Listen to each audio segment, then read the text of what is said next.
gecelerin nerede? Bir köşede sıkıldım ne derdim. Paranoyalarım geri geldi. Seni düşünmekten gecelerdim. Eriyorum bendim aşkından derdi.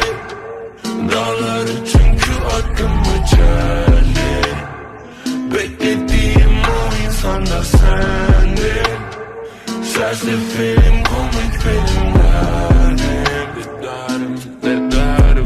Bulamıyorum çareyi. Bege yok maskesi.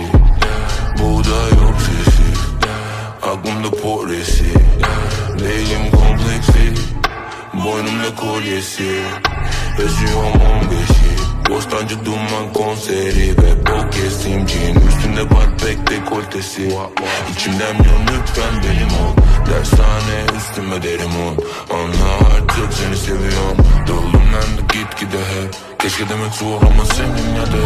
Hissettiğim tek gerçek şey. Bu şarkı mektubum gecelerin nerede?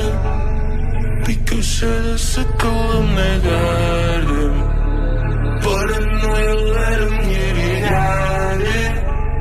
Seni düşünmekten gecelerdim. Eriyen bendim aşkından derdi. Dağları çünkü aklıma çeldi. Beklediğim o insan da sendin.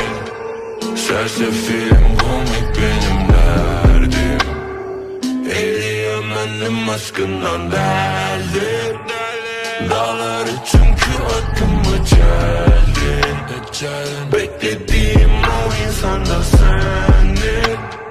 Sersefirim komik benim derdim.